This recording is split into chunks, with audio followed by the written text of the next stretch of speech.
Don't worry about motivation. Motivation is fickle. It comes and goes. It is unreliable, and when you are counting on motivation to get your goals accomplished, you will likely fall short.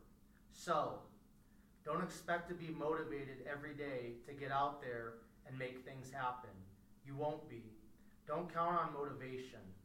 Count on discipline. You know what you have to do, so make yourself do it. You do that with discipline.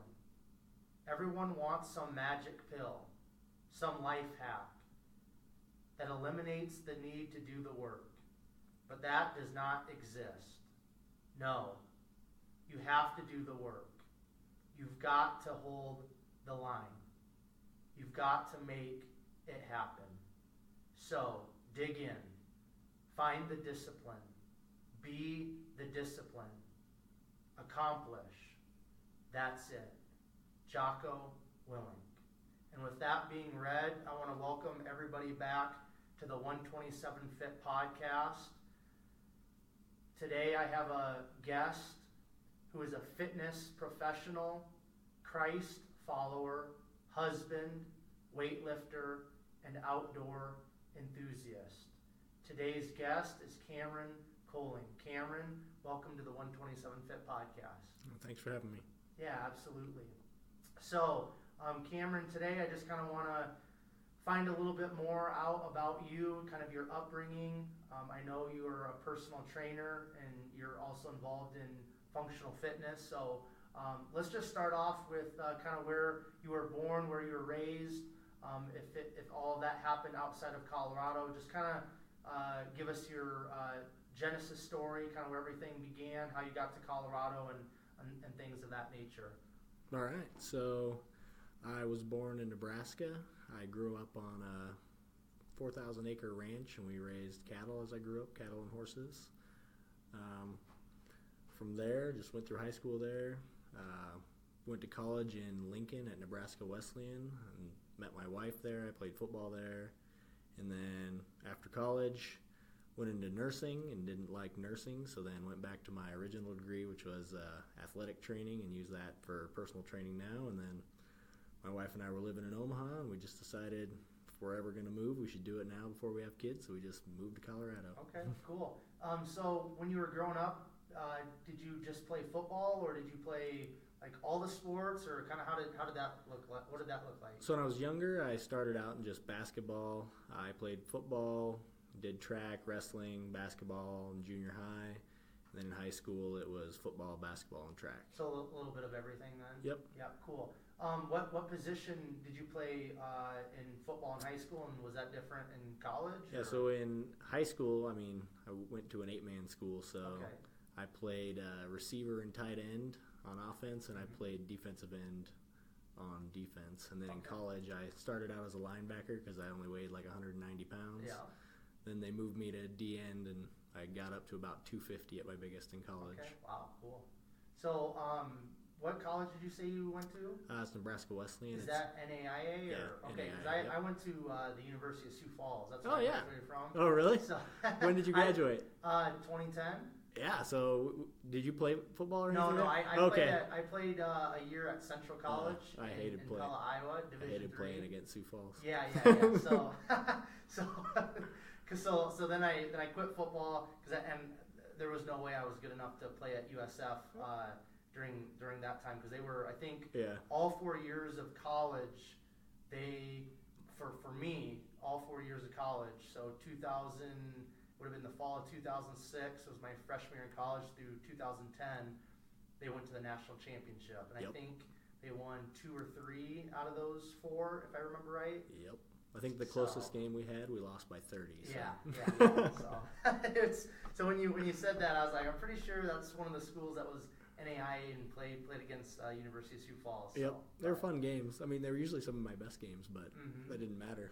Yeah, it's just, you know what, like, I don't know what it is, because USF is now Division II, and I mean they're still doing a great job. You know what I mean? They still, obviously they're not making it to national championships anymore, but I don't know what it is there. But they just know how to recruit. You know, I know they've had I think probably a couple different head coaches since I left, but they just keep winning.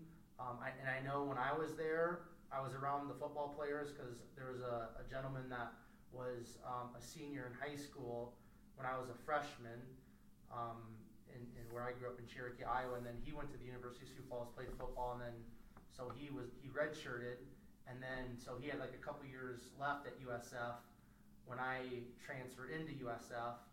And like I said, he was on the football team, so I was kind of around the football players, around them in the weight room, and it was crazy, dude, because they did not work hard in the weight room. Like they didn't lift weights. The dudes were in there, with their dip in and just hanging out and just doing whatever.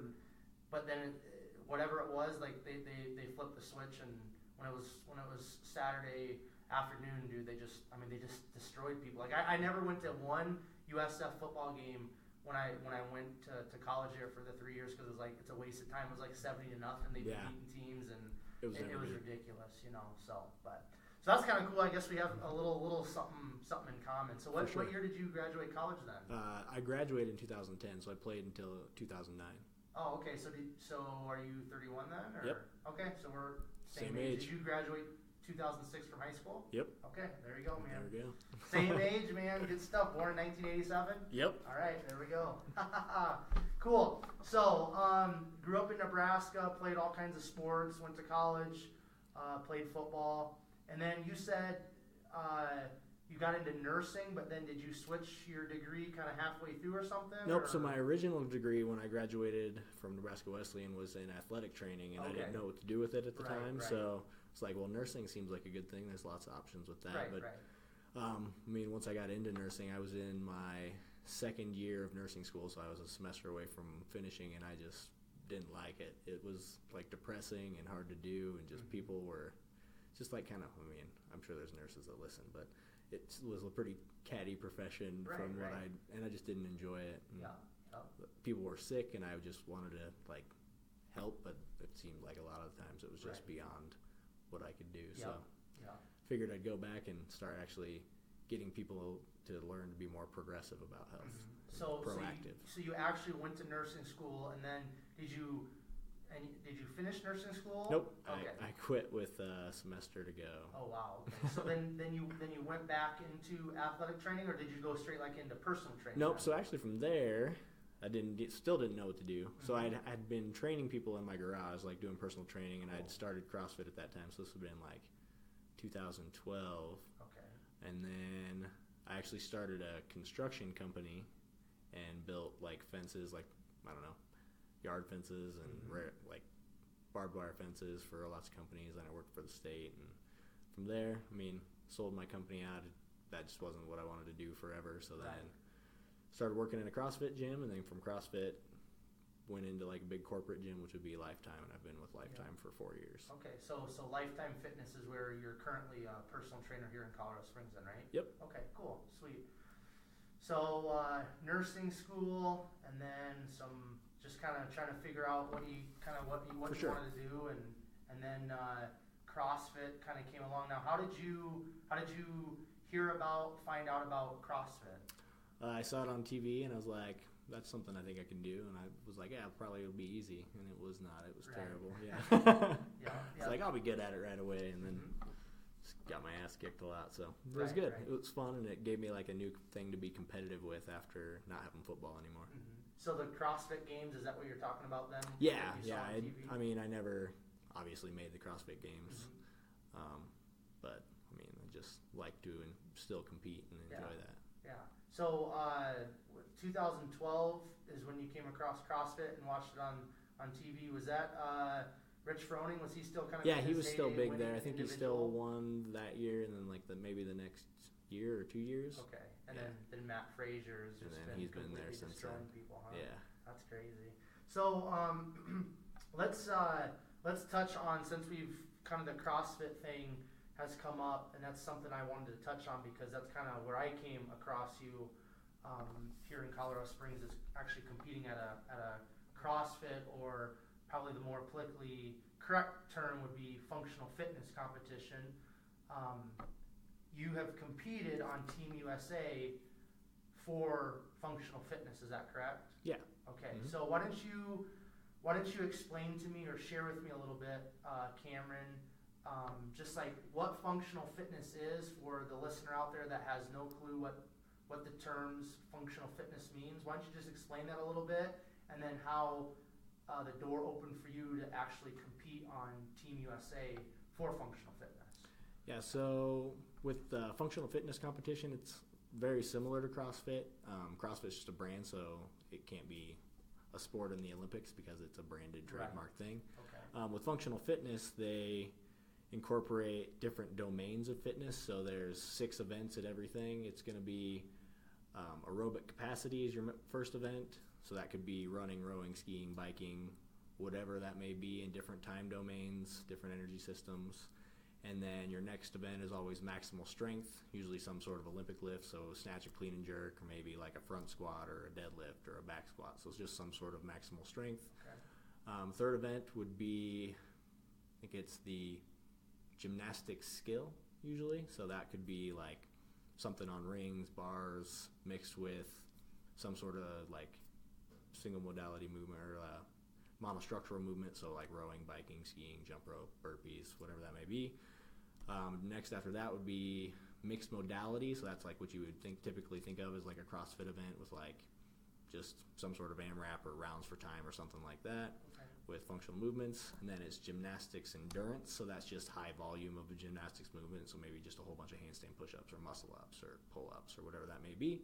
And then your final event is power output, so it's just some sort of barbell or gymnastics movement, and it's usually 3 minutes or less. It's just an all-out sprint. So they test those 6 domains of fitness, and then through those 6 events they find out who's the fittest in the competition, and then they do the same thing on like each individual country stage. So you compete to be a member on your team, and then you can also compete.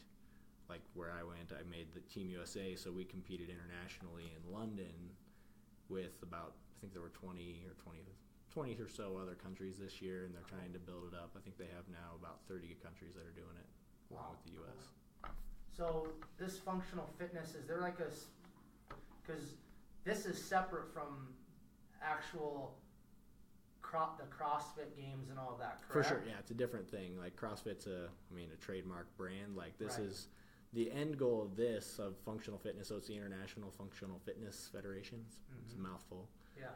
Is to get into the Olympics with functional fitness. Okay. So their goal would be by 2028. So I probably won't be on the team anymore. I'll be like 41 years old. It's probably not going to happen. Right.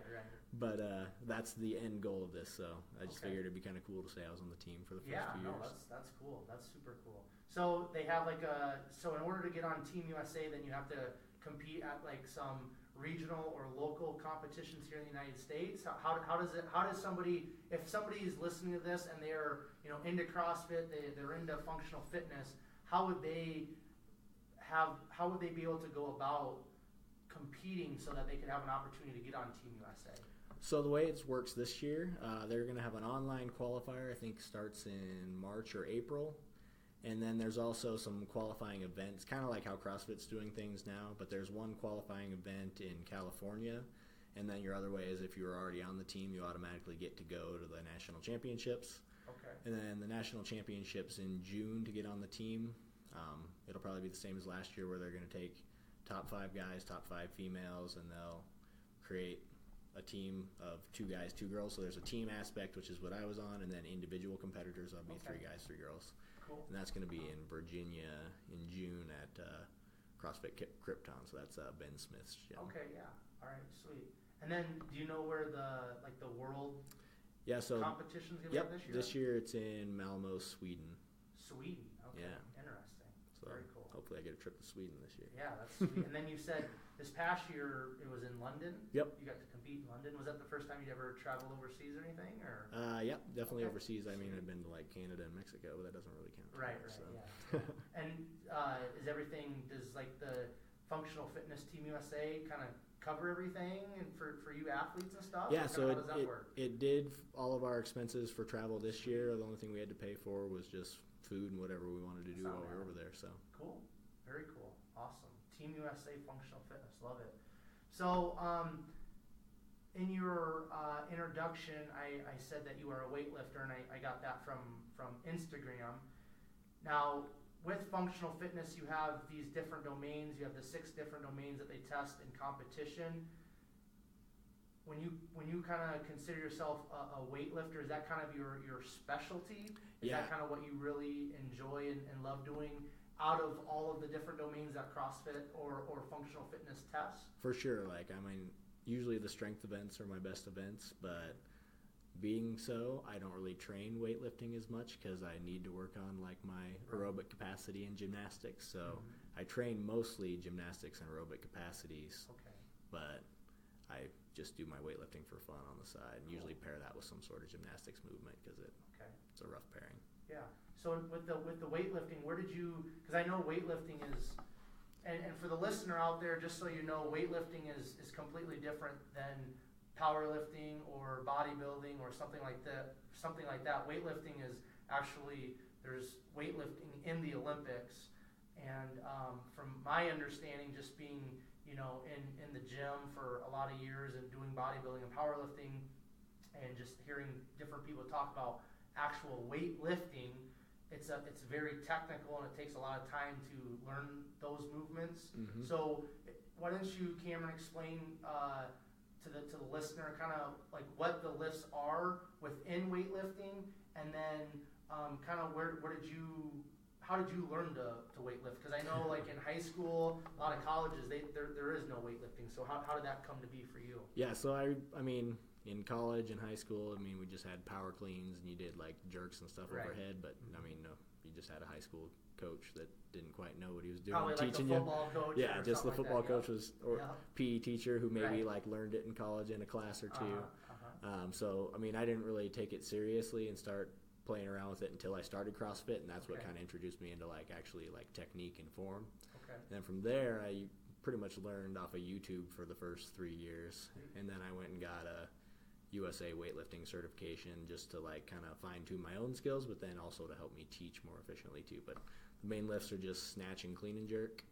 In a meet, you get 3 attempts at a snatch, 3 attempts at a clean and jerk, so it's possible to completely bomb out because that's all you get. You step on the platform, you get a lift, and the bar can only go up. So once it goes up and you attempt, you can't go back down. So that is similar to powerlifting, where you have the 3 attempts and you can bomb out, and if you do, you're done, right? Exactly. Okay, cool.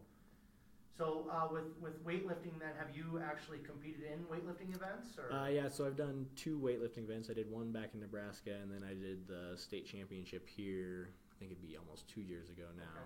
I won that one here and qualified for the American Open, and I didn't go to the American Open because it was during some other competitions that I was training for, so I wasn't really focusing on weightlifting at that time. Okay, cool.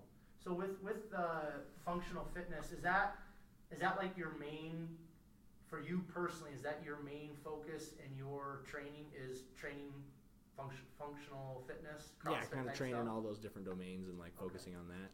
I mean, I'm probably never going to be a world-class weightlifter, or, I mean, I don't really have the size, like I'm a little too tall and heavy, like being like 6'2", I'd need to go to like super heavyweight, like be like, I don't know, the new weight classes might be like 110 plus or 105 plus, but to me, optimally like muscle the mass to like body size ratios, probably not going to be an elite weightlifter. Really, I'm not the right size for CrossFit either, but it's just fun to play around and like do that, and it can be something I can continue as I get older too, because I mean, once you hit 35, you're a masters competitor, and you can start competing against other guys your age. So figure if I just stick it out longer than all of everybody else, I'll be good by the time I'm 45. Man. That's good. That's smart. So with your training, your personal training, not like the actual personal training at the gym, but your own training, what does that kind of look like? Because you said you're not necessarily, you enjoy weightlifting, but you don't really focus on weightlifting. So let's say outside of competition season, if that exists with functional fitness, what does your own training kind of look like day to day, Monday through Friday, Saturday, and kind of explain maybe what type of rest days you take and things of that nature? Usually I take a couple of recovery days. I don't take like full rest days. It just kind of depends. So if depending on how busy I am at work, since I work 6 a.m., I don't get up before that. So if I have an off hour during the day, I usually do some sort of monostructural conditioning, like rowing, skiing, biking, running, whatever that may be. And then every now and then with that, I'll mix in some gymnastic skills, either on bars or rings or handstand work or something like that. So that's usually what I do at work. And then after work, my wife and I usually go train together at the CrossFit gym we go to. So usually, I know what the workouts are a week ahead of time, so I can kind of program my extra stuff on top of whatever the class workout is, because I still like to work out with my wife. So I usually do the class workout, and then maybe some couple other accessory movements or something that I feel like I need to work on. I know most of my weaknesses, so I usually pick workouts based on what I'm not good at rather than what I am good at. Okay, cool. Yeah, no, that's good. That's kind of the theme of functional fitness and CrossFit, especially with athletes and people that are very competitive. I always hear them talking about, training their weaknesses and trying to bring up those weaknesses. Because obviously that's how in functional fitness, CrossFit, you get better is, taking care of those weaknesses. So, so along with the training then, I know on your Instagram you have one of your certifications is Precision Nutrition Level 1, a certified coach. So you personally, what does kind of your nutrition look like? And is there like a specific, like do you follow like kind of the macro thing? If it fits your macros, or kind of more of the traditional CrossFit stuff with the higher fat and low sugar and all that kind of, what does the nutrition thing look like for you personally? So I've kind of dabbled in a few things. So I've tried to go more paleo style, so taking out all grains and legumes and some nuts and things like that. I kind of stick closer to paleo, but I still incorporate moderate amounts of rice and breads and probably more fruit than your typical paleo, just to get more carbohydrates for training. Right. I still follow a little bit of like intermittent fasting, so I'll wait to eat my breakfast until usually 9 or 10 a.m., which might seem kind of like a normal breakfast for people, but like if I'm getting up at 4 or 5, it's a totally different thing. Exactly. And then my last meal is usually at 5 or 5:30, so I think usually my eating window is about 8 or 9 hours, depending on the day, and that's usually more just out of convenience, so I don't necessarily follow a full intermittent fasting. I've also done the macro ratios, which I'll follow macros for a little while until I kind of know where I'm currently eating, and then I don't have to continuously track to keep everything perfect, because me and my wife and I food prep, so everything's ready to go. And once I know what our meals are for the week, it's pretty easy to know what to eat from there. And then I didn't fully try keto. I've gone more the high fat for a while and didn't perform as well, so incorporated more carbohydrates as I go there. Right. My wife's a whole lot better at the tracking side, so she'll do macros to a T. She's an accountant, so it's good for her. It kind of fits into her personality and stuff then, huh? For sure. Okay, cool. So what is, for the listener out there that might not know, can you kind of just explain a little bit more in depth what intermittent fasting is? So intermittent fasting, it's just a way of like regulating blood sugar and training your body to burn fats more efficiently. So the way I'll do intermittent fasting, and some people, there's so many different ways to do it, but it's eating usually within about an 8-hour window. So taking your food, like delaying your breakfast a little bit, still eating the same amount of calories overall, but fitting it into a smaller window, so you give yourself that prolonged time to learn to burn fats. And there are a lot of interesting studies that people have talked about out there, where they talk about where your body will like decrease cancer cells and cancer production, so your immune system is more likely to regenerate quicker. My wife has done it, and her family, they've done like a couple of 3-day fasts and like full 24-hour fasts. I haven't got that crazy into it yet, but they seem like they do all right with that. I don't know about a 3-day fast though. I don't think I could it's pretty intense. Push myself to that, so we'll see. I might try 24-hour. Maybe down the road sometime. Sure. I know the research that I've done and stuff, and things that I've heard, there is definitely, it seems like, some positive, strong benefits from fasting. Yeah. I know with the intermittent fasting, like within the bodybuilding world, I know you'll hear people talk about, doing their morning cardio or whatever fasted. But just like with any type of eating, with any type of kind of new thing that comes up, whether it's the paleo, the keto, and all of this different stuff.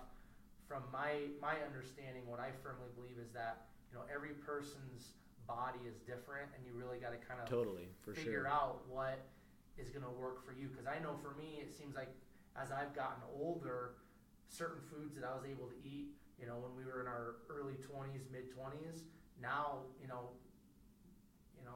our 30s, it's like those foods they just don't sit well with me anymore. You know what I mean? And that's been really a struggle for me, because I really take my eating and my health lifestyle and my physical training really serious. And that's something that I've really been just struggling with, and it's been so frustrating. It's like, man, because I used to be able to eat these, because I'm more of kind of like just focused on the clean eating and stuff, and just, I weigh my food and all that type of stuff. I'm pretty anal about it all, but it's just like, it's been so frustrating, because like, man, these foods, I was able to eat, back in my 20s when I was, bodybuilding and doing different things, but now it seems like some of these foods just, again, they just don't work for me now. So it's like, it's like a game of like cat and mouse, where it's like, chess or something like that. It's like, it seems like, hey, this food might work, pull this out, put this one in. And so for the listener out there, if you are kind of trying to figure out, hey, how am I supposed to eat? And you maybe listen to some podcasts and they're talking about,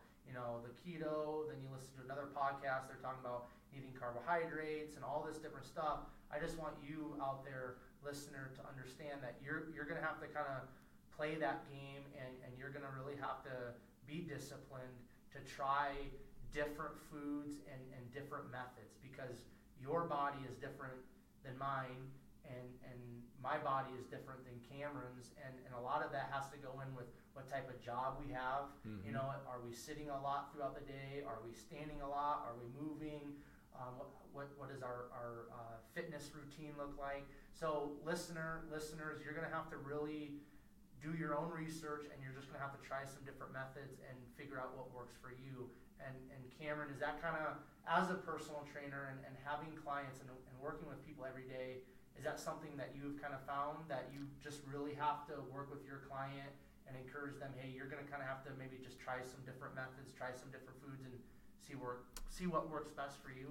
Yeah, for sure. I mean, especially with everyone's going to be in a different place nutritionally. Like, someone might have a whole bunch of knowledge but don't know really how to apply it, and then the next person might think they're eating perfectly healthy, and you look at their diet and it's like 90% carbohydrate through the day, but they're like, oh, I have orange juice and cereal for breakfast, that's good, right? Or something like that. So yeah, I just have to see like where each individual is, and then I talk to a lot of people just about like one or two habits. Like, if you're just changing one habit at a time, just like pick one thing to change and don't try to change your whole diet. So if you're trying to flip from like this carbohydrate heavy diet and just go full keto in a day, like, your body's going to hate you in about 2 days. You're going to regret it pretty quick. So it's just knowing your body, knowing where you are with your current food knowledge, and then like taking like little steps and just little tweaks here and there and seeing how your body reacts. So a lot of it's just listening to your body. And I mean, depending on what you're eating, like, there's easy elimination diets you can find, and just kind of try different elimination diets to see, like,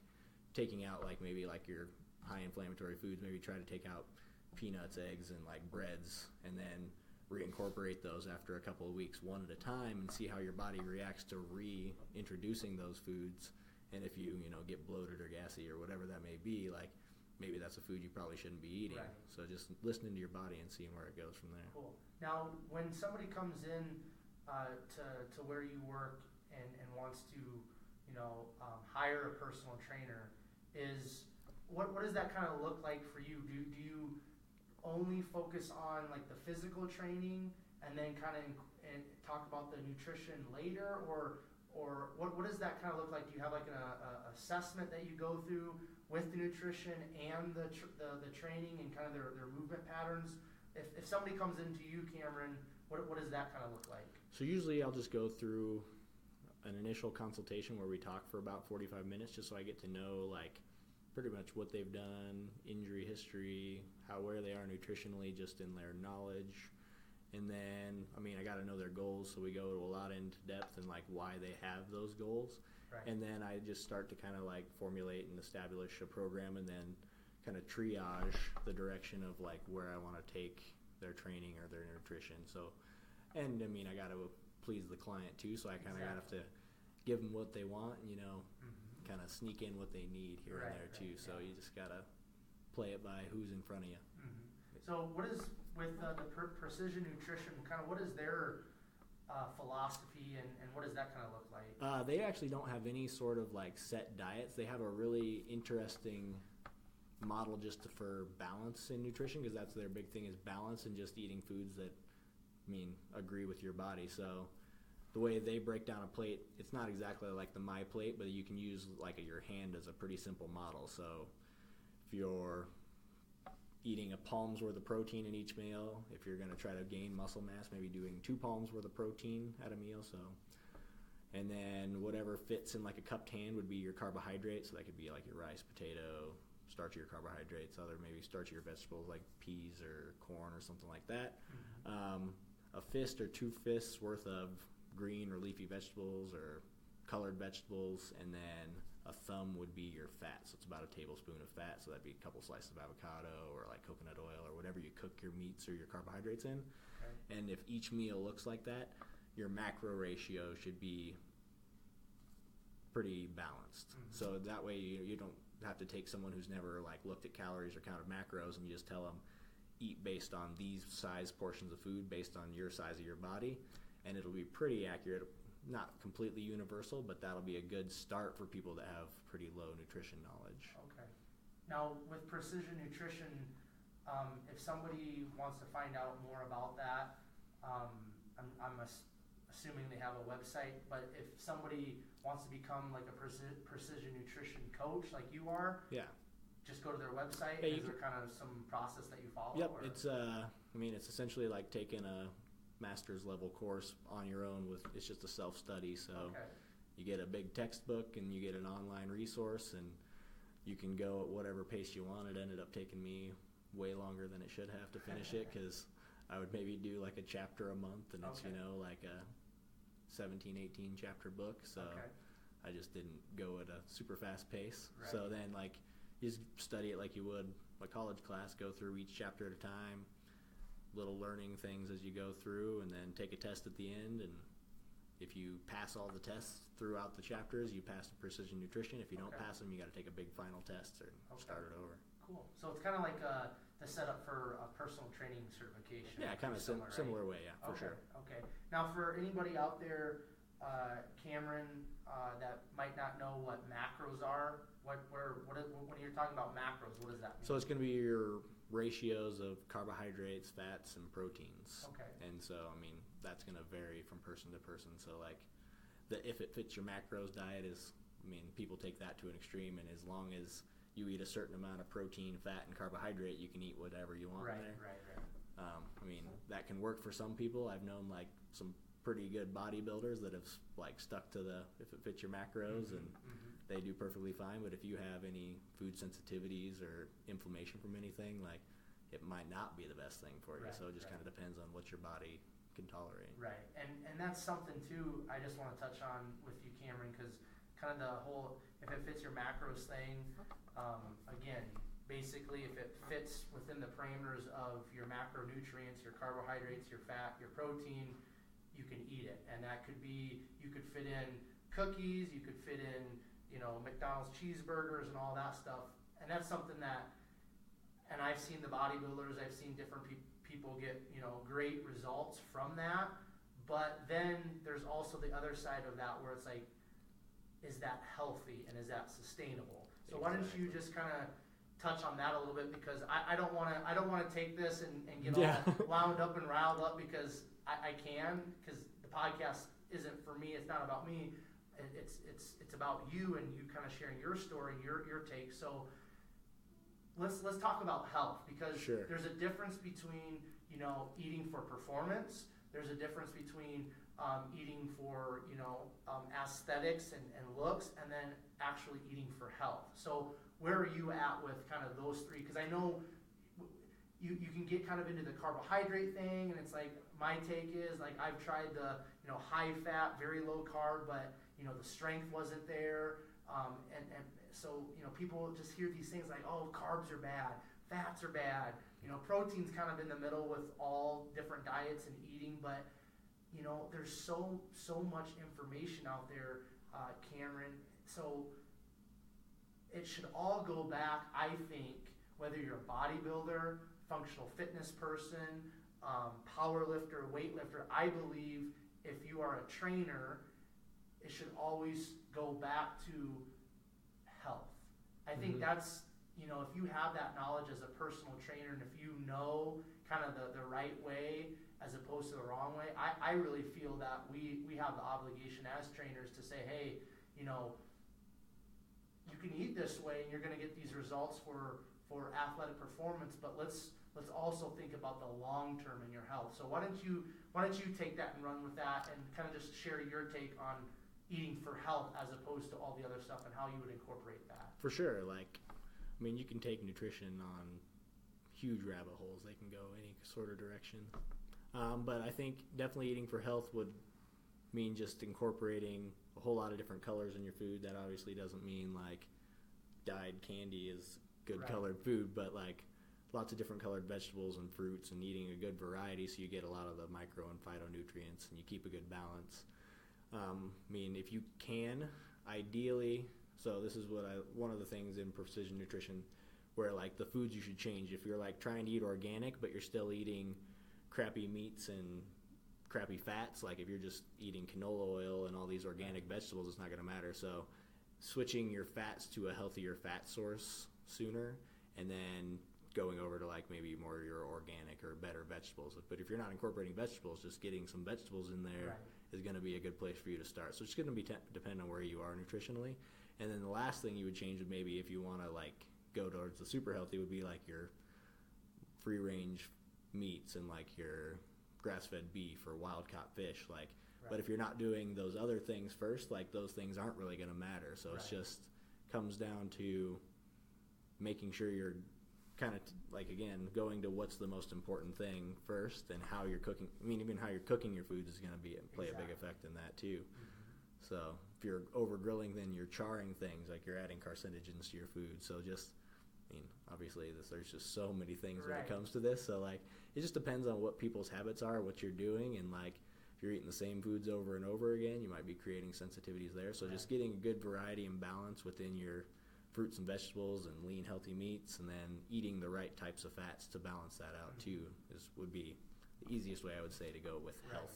Do you think that somebody can be a competitive athlete, whether that's bodybuilding or functional fitness or football? Can somebody be a competitive athlete and also still eat healthy? Yeah, if you look at the CrossFit world a lot, I follow a ton of CrossFitters. There's another girl that was on our Team USA, and her macros and micronutrients are to a T, 100%, same thing each and every day. Obviously, if she finds balance, her foods are, I'm pretty sure she has people that cook for her, but she's one of the freakiest athletes I've ever seen. Who is that? Who are you talking Kolling about? Okay, yeah.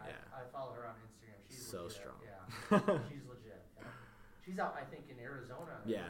And she's on that functional fitness team with us, and she's so strong and she's so fit. She's training under OPEX? Yeah, she's an OPEX athlete. That's what I thought. OPEX is, if that was going to do another certification, that'd be the one I'd get into next. And that's James Fitzgerald, who was the first. Yeah, he was the first CrossFit Games winner. Yep, and then kind of branched away from CrossFit and created his own brand. But just the knowledge and the way they apply science to functional fitness and CrossFit is pretty amazing. Yeah.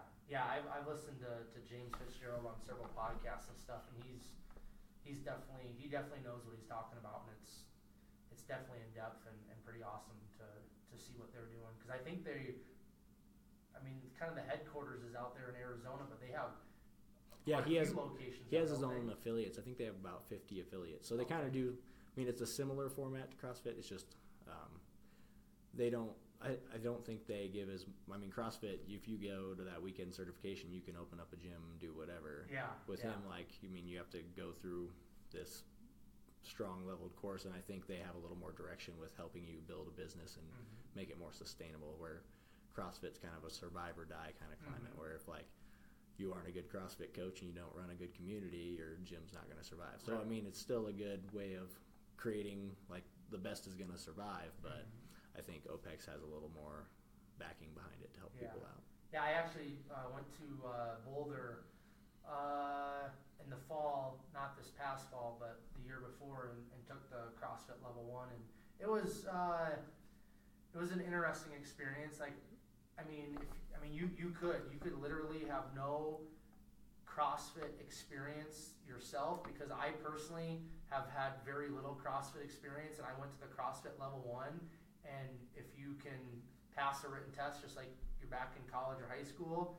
you can receive the CrossFit Level 1 certification and, potentially get hired at a CrossFit gym and really never done CrossFit yourself. And so that was kind of like, and just, it's the CrossFit Level 1 I participated in. It was Saturday afternoon, Sunday morning thing, and then it's like, if you pass the written test, you're good to go. So it was just interesting, kind of an eye-opening experience where it's like, man, I think if you're going to be a CrossFit Level 1 coach and really get into the functional fitness and things of that nature, it should be a little bit more in-depth and detailed, and maybe a little bit more of a background check of like, hey, what's your actual experience within CrossFit or functional fitness? How many years have you been doing it? Because it's kind of a free-for-all. But that goes back to like the whole personal training thing. Like, people can go online, for sure, study the book, become a personal trainer, which that'll get me all riled up and fired up too. And then they can get potentially hired at a gym, really have no training experience themselves, but they have this personal training certification, and then here they are training people, and they have no clue, but they just passed the test. So you kind of see that, maybe not necessarily at where you work, but have you seen that kind of in that personal training and CrossFit world of people that have their certifications but really have no idea of what they're talking about or what they're doing?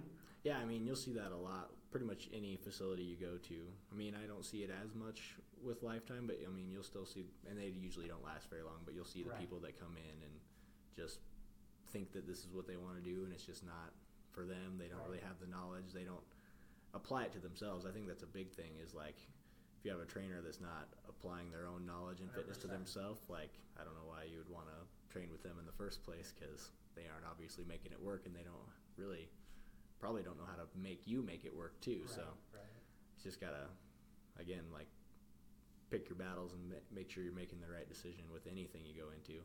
Absolutely. And if you're going to do CrossFit and go into that realm, like, going to more established gyms and not maybe avoiding like the deals that new gyms put on, because they haven't been proven and they don't have the backing that maybe a gym that's been around for 8, 9, 10 years, because those were usually the ones that were doing a better job and keeping people safe and healthy and helping them get more fit. Right.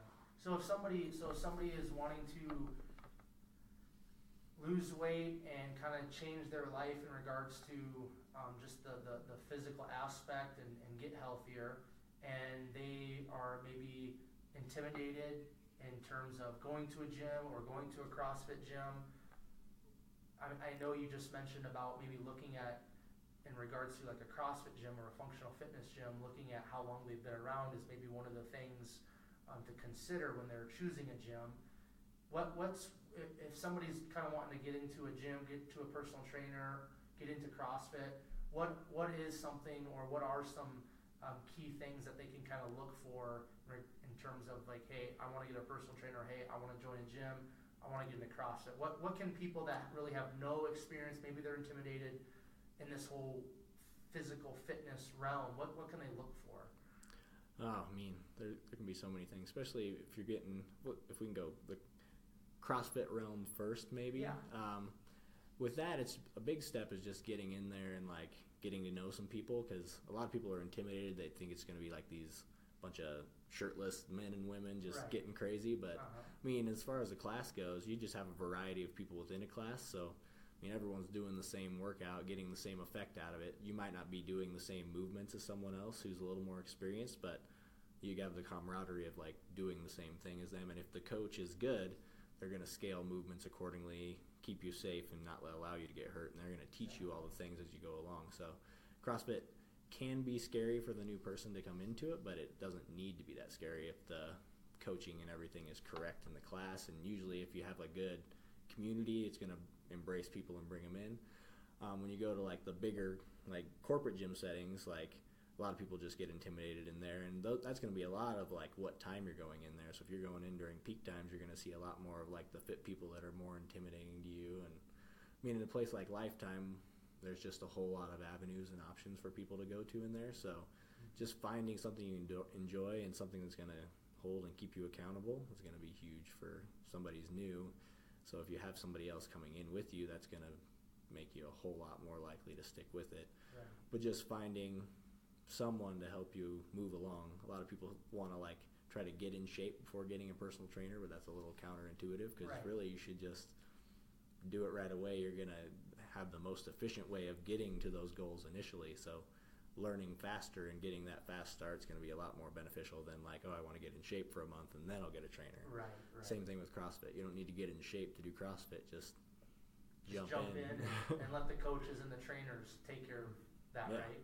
Okay, so if somebody wants to get a personal trainer, what would you suggest they kind of look at? Because like we just talked about a few minutes ago, a personal trainer can have all of these credentials, they can have all of these, different certifications, but yet they still might not be that legit of a trainer. It's and true. There's a lot of money-hungry people within especially the bigger global gym settings that it's all about, hey, let's get these people in, let's get them on the training because that's more money for the gym and all this different stuff. So if somebody's out there, again, that just really doesn't know what's going on with all of this, what can they do to kind of find a personal trainer that's going to work best for them and kind of fit them?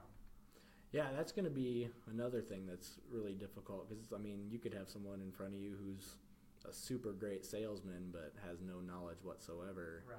And then the person that is next to him isn't super confident in their sales abilities but might be the perfect person for you. So there could be so many avenues. So just maybe finding someone that you connect with and helps you to believe in yourself. Mm-hmm. So, I mean, that initial meeting is going to be a big part of like who you're going to want to work with. And if you have no knowledge, it's going to be hard to know who's full of shit and who's not too. Right, so yeah. It's going to be hard to really like kind of weed out the people that are full of it and the people that are not. So the best thing is maybe just finding someone you connect with. And I mean, if they're once you start with them, if all they're doing is giving you a workout and saying, great workout, see you later, see you next week, then find somebody else, because you should get a program and they should take care of other aspects of your life and get to know you and like find out more of what helps you change and keeps you motivated. Okay. There should be a lot deeper connection than just a workout and see you later. Okay, no, that's great information. I appreciate you sharing that, because I know there's a lot of people that, first of all, they're intimidated, just in terms of stepping into a gym, you know what I mean, whether that's CrossFit or that's just, the normal gym on the corner or whatever.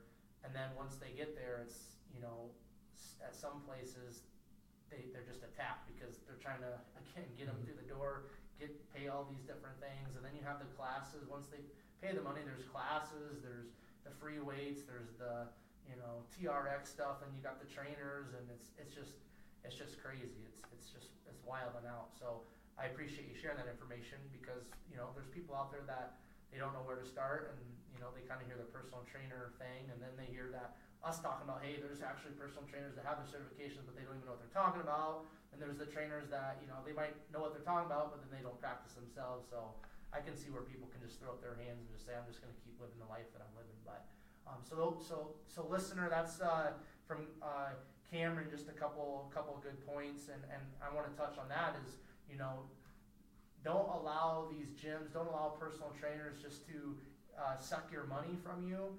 Actually sit down with them and allow them to ask you questions, but you also ask questions, because it's personal training. It should be one-on-one. It should be kind of a intimate thing where you know them and they know you. And the personal trainer should really be able to take you to your goals and surpass those goals that you have, and it should be you guys should have a personal connection. And like Cameron said, if they're just giving you a workout and it's the workout that your friend's doing, and it's the workout that the person before you is doing, and there's no specificity and things of that nature, then that trainer's probably just there for your money. So don't get sucked in. Don't allow a personal trainer or somebody at a gym to just grab your money and go. You make sure you do your research. You have some questions that you want to ask the trainer or the gym staff, and just know that just like in any profession or any business or anything out there in the world, people are after money, and it's no different within the gym. So listener, just make sure you have some questions and you don't get taken advantage of. I don't want that to happen. So, all right, Cameron, let's talk about maybe your outdoor enthusiast. So, I know just seeing some pictures on Instagram, it looks like you and your wife, definitely spend a lot of time outdoors. Do you guys kind of have a favorite place maybe in the Colorado Springs area, and then maybe in the state of Colorado that you guys like to go to often, or a place that you've been that you think is just really, really cool?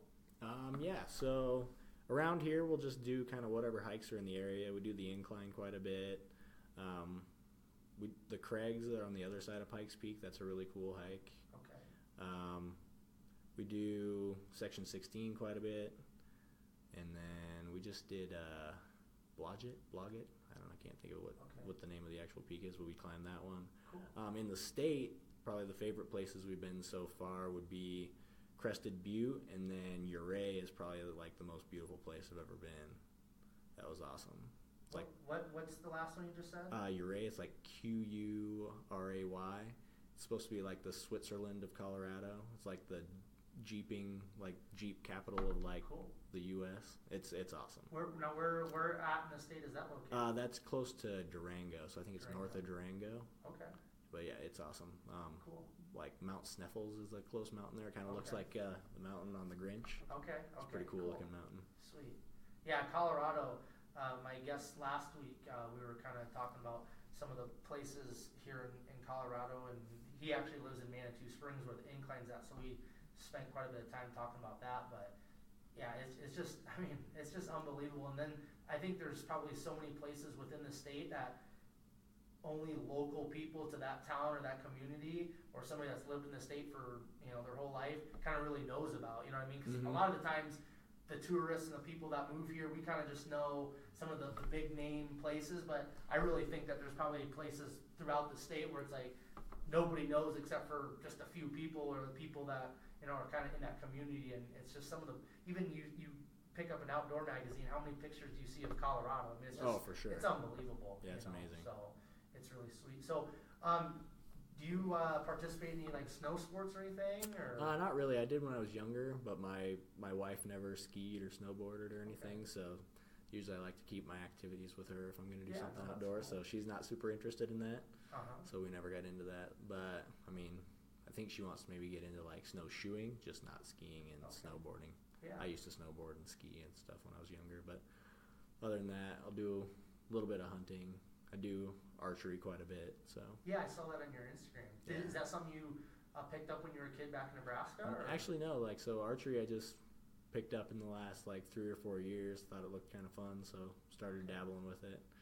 And then I made my own bow riser and bought some limbs for it. So that's what I use for most of my archery, is something I made. So I figured that's just kind of cool to play around with. And so do you go out and actually bow hunt then, or? Yeah, I mean, I've tried. I haven't been successful, but the last couple of years I've gone out and tried to hunt for elk. It's kind of hard if you don't know people and you don't know the areas, and I don't have a ton of time to go scouting, and elk hunting is such a complex thing. You'd think it would be easy to find a 900-pound animal out in the wilderness, but it is not. Yeah, right.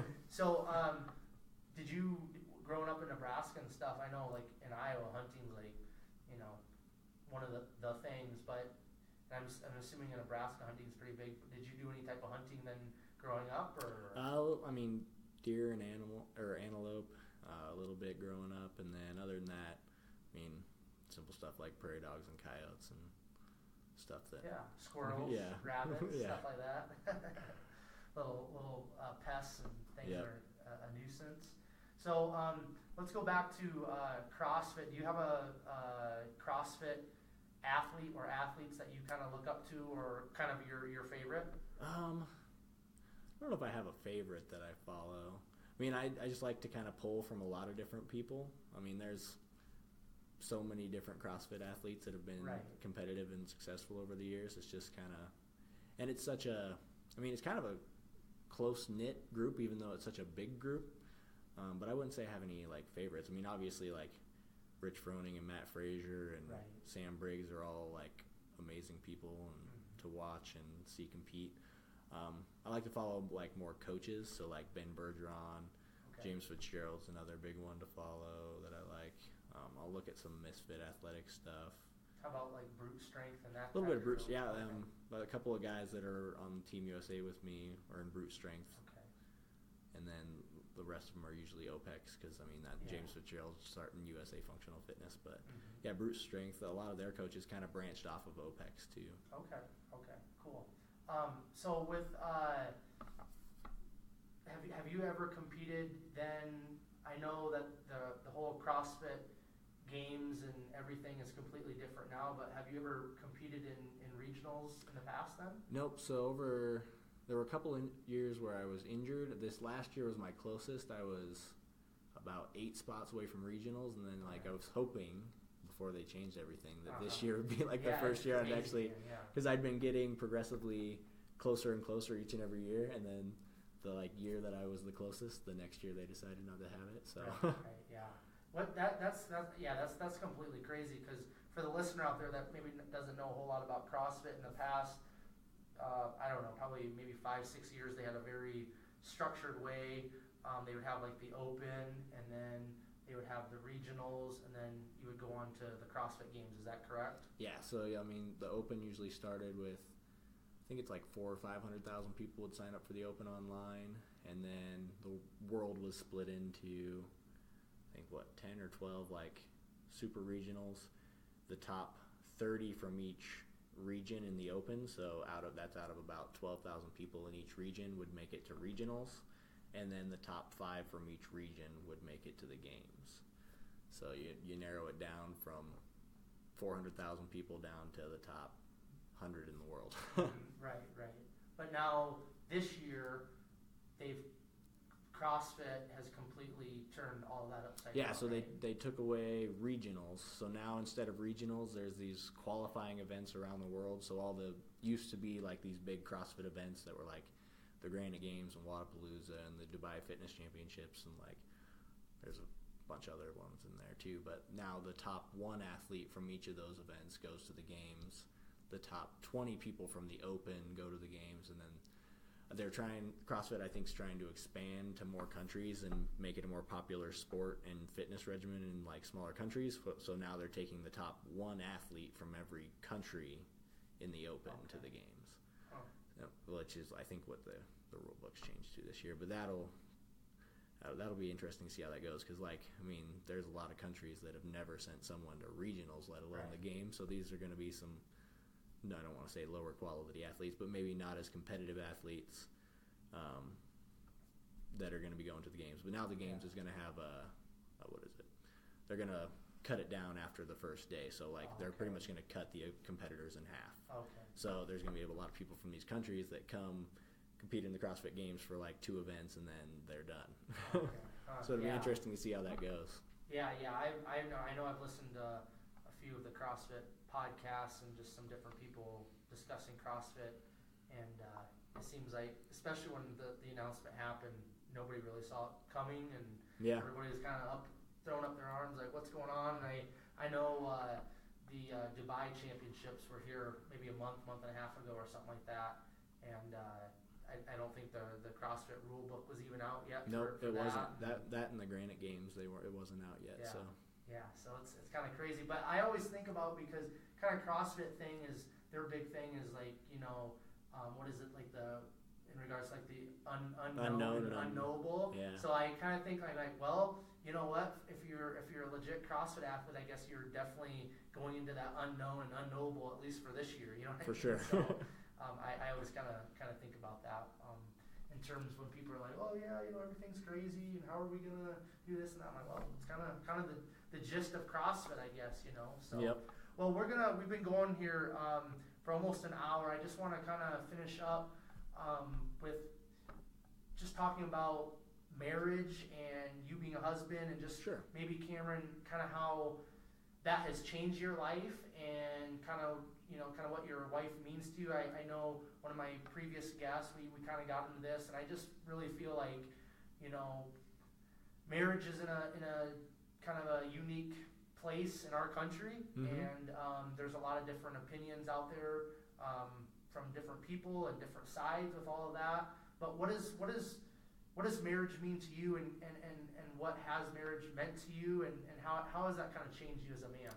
I mean, it's probably been one of the biggest transitions I've made as a man. I mean, I take a lot more focus off of myself and put it onto my relationship and future, and like how I'm going to be as a leader and a husband and a father someday. So it's just, I think a lot more about where I'm going rather than just like where I am and what I want to do in the short term. So things, I guess, have become more important, I guess, as I've gotten married and where I progress to now. And then you said that you met your wife during college? Yeah, so kind of. I had actually just graduated college, and she was going into college, and we didn't start dating for another 4 years after that. Oh, okay. So I knew her, so her brother played football with me. He was younger. So, throughout the next 4 years, we'd see each other at, concerts or different events with my friends who were younger, her friends who were older. And, I mean, we just, I guess from there, she started CrossFit right her senior year of college, and then saw that I think, maybe she saw that I, had broke it off with my girlfriend at the time. So she was kind of paying attention. Yeah, so she sent me, she'll probably be mad that I'm saying all this stuff. She sent me a text out of the blue and asked me how a CrossFit competition that I was in went, and then from there we just started talking. She still lived in Lincoln, and I lived in central Nebraska. So, and I didn't really like texting so much, so I just started calling her instead of texting. Old school, man. Because I hated texting all day long. I was like, we can get a whole conversation done in 30 minutes that we took us 10 hours. So I decided to go away from the texting and start calling her. Be a little more intentional about it. And I think that's just a big thing that relationships lack nowadays, and especially kids. Yes. Like telling people what you want to do and where you want to go with it. And I mean, we were married in a year after we started dating, so I guess it was pretty intentional. Oh, that's cool. And so that kind of puts you, probably your mid to late 20s? And then so I was 26 when I got married, and she was 22. Cool. No, that's cool, man. It's just like I said. I think it's important for people out there just to kind of hear about marriage and what that means to different individuals, and the importance of it. Because I come from the position of marriage is very sacred, and it's a very important part of life. Oh, for sure. So I appreciate you sharing that. And so then once you guys got married, then it was kind of, you guys got married in Nebraska, and then kind of just we jumped ship and moved out to Colorado. Yeah, we lived in Omaha together for about a year. So we lived in different towns when we started dating, and then once we decided we're probably going to take that a while further. I mean, I proposed. We still actually, this was kind of weird. So my wife was an accountant. She had an accounting job. She actually bought a house. I lived in the house that she bought because we weren't going to live together, and she still lived in an apartment for 6 months until we got married, and then we moved in together after we got married. That's cool. Yeah. That is kind of pretty old school. She's a very strong Catholic. I became Catholic because of her too. Okay. So faith is something that your guys' relationship is focused on and centered on. Yeah, I mean, we try to make that as much of a focus as we can. I mean, I think any strong Christian will feel like they fall short here now and Absolutely. then. And I think that's something that we always are trying to work and progress. I mean, just like we're doing with our bodies and our minds, we're trying to make ourselves better in all ways and grow closer to Christ too. Absolutely. That's cool, man. That's very, very cool. So, last question. What excites you, drives you, motivates you? What kind of fires you up and gets you going each day and helps you to make it through each day? So a big thing for me right now that just kind of, I mean, it's been this way for a while, but like constantly progressing and moving forward. Because if you're not progressing, there's no stagnation. You're dying or just staying where you are. So right.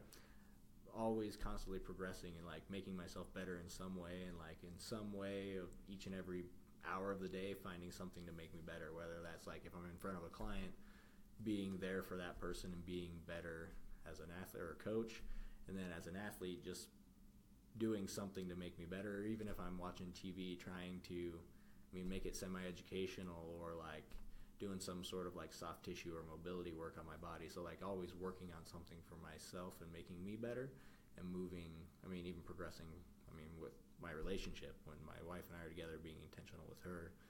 So yeah, progress, like moving forward, always getting better. Cool. Very cool. Progress. Good stuff. All right. Well, Cameron, I just want to thank you for taking time out of your day today to be a guest on the 127 Fit podcast. And if somebody is interested in learning more about you, maybe they're local here in Colorado Springs and they already are a member at Lifetime, and maybe they are been thinking about getting a personal trainer, and here they are listening to this podcast, and you're a personal trainer there. How can our listeners follow you and get in touch with you if they would like? So you could look me up on Instagram. It's just CKOLLING. I think it's 44. That's my Instagram. It's pretty superficial on there. You mostly see stuff of me lifting or outside. So that's cool. That's everyone's, social media. Mm-hmm. So if you want to look me up and do personal training or find me as a personal trainer, you can always just come find me at Lifetime. I think you have to be a member, but if you just want to like do a consultation or something, you can talk to me on Instagram. And then I only train people out of Lifetime, so I don't train people outside of that. So if you wanted to become a member at Lifetime and get that started, that's the way you could find me there. Okay, cool. Any shout outs or anything that you want to give? Nope, don't think so. Okay. Say hi to my wife if she listens. All right, sweet. Yeah, I hope she listens. That'd be cool. So, all right, listeners, just want to thank you so much again for tuning into the 127 Fit podcast. You can find me on Facebook at Quentin Vars. You can find me on Instagram at 127 Fitness, YouTube at Quentin Vars, and then my website, which is just my writing blogs, that is 127fitness.com. And if you guys are enjoying the podcast, I would just really encourage you to like, share, comment, and please leave a review on iTunes. That kind of just helps everything out in terms of the podcast world, and the more likes and shares and comments and reviews that you can get, the more listeners we can draw into the 127 Fit podcast. So again, Cameron, thank you so much for your time today and for sharing your story. Listener, got some awesome guests lined up. One coming up in Denver and then one in Boulder, and we'll just kind of see where this goes. Just excited for 2019 and for just some of the open doors that the 127 Fit podcast is gonna open up for me and others in the future. So with that being said, we will catch you guys later.